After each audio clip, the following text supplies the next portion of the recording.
28/2/2008 ধারা 506, 406, 420 এই মামলায় প্রতারণা, বিশ্বাসভঙ্গ এবং হত্যার হুমকি দেওয়ার কারণে বাংলাদেশের সাবেক প্রেসিডেন্ট হুসেইন মোহাম্মদ এরশাদের সাবেক স্ত্রী বিদিশা হুসেইনকে ঢাকার বিজ্ঞ সিএমএম আদালতের আদালত নম্বর 7 তাকে ওই অপরাধ প্রমাণিত হওয়ায় তাকে 2 বছরের সশ্রম কারাদণ্ড, 10,000 টাকা জরিমানা, অনাদায়ে আরও 1 মাসের বিনাশ্রম কারাদণ্ড প্রদান করেছেন। এই ফ্ল্যাটটা আমার কাছে বিক্রি করার কথা বলে 2001 সালে আমার কাছ থেকে 75 লক্ষ টাকা গ্রহণ করেন।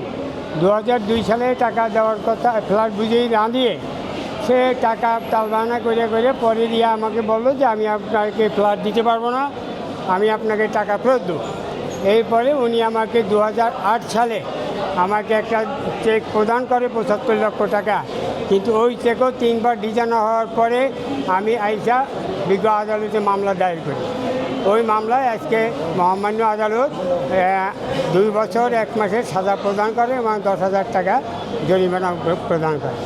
28/2/2008 ধারা 506, 406, 420 এই মামলায় প্রতারণা, বিশ্বাসভঙ্গ এবং হত্যার হুমকি দেওয়ার কারণে বাংলাদেশের সাবেক প্রেসিডেন্ট হুসেইন মোহাম্মদ এরশাদের সাবেক স্ত্রী বিদিশা হুসেইনকে ঢাকার বিজ্ঞ সিএমএম আদালতের আদালত নম্বর 7 তাকে ওই অপরাধ প্রমাণিত হওয়ায় তাকে 2 বছরের সশ্রম কারাদণ্ড, 10,000 টাকা জরিমানা, অনাদায়ে আরও 1 মাসের বিনাশ্রম কারাদণ্ড প্রদান করেছেন।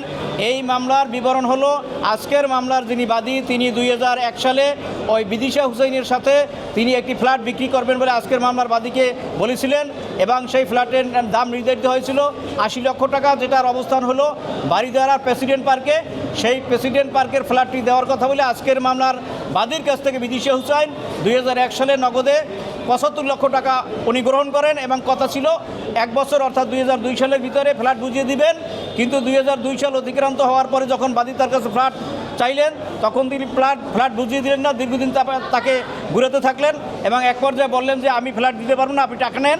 তখন বাদী রাজি হইলে তিনি তাকে 75 লক্ষ টাকার একটি চেক প্রদান করেন, যে চেকটি বাদী ব্যাংকে উপস্থাপন করলে সেটা যথা নিয়মে ডিজনার হয় এবং ডিজনার হওয়ার পরেও 4-5 বছর আজকের মামলার বাদীকে ঘুরাতে থাকে। সর্বশেষ বাদী 2008 সালে ওই বিদিশা হুসেইনের বিরুদ্ধে সংশ্লিষ্ট ধারায় মামলা করেন এবং সেই মামলায় অভিযোগ প্রমাণিত হয়, অর্থাৎ বাদী এই মামলার সকল অভিযোগ সাক্ষীর মাধ্যমে প্রমাণ করতে সক্ষম হয়। বিজ্ঞ আদালত আজকের এই আসামি বিদিশা হুসেইনকে 2 বছরের সশ্রম কারাদণ্ড, 10,000 টাকা অর্থদণ্ড, অনাদায়ে আরও 1 মাসের বিনাশ্রম কারাদণ্ড প্রদান করেছেন এবং আসামি বর্তমানে পলাতক রয়েছেন। সে দীর্ঘদিন যাবত এই মামলাকে দীর্ঘায়িত করার জন্য বিজ্ঞ মহামান্য হাইকোর্টে নিয়ে এই মামলাটি হিমাগারে রেখেছিলেন। পরবর্তীকালে তিনি পলাতক থাকেন এবং এই আদালতে কখন আর হাজির হন না জামিন নেওয়ার পর থেকে। এ কারণেই আজকের এই মামলার অভিযোগ প্রমাণিত হয়, তাকে এই সাজা প্রদান করা হয়েছে।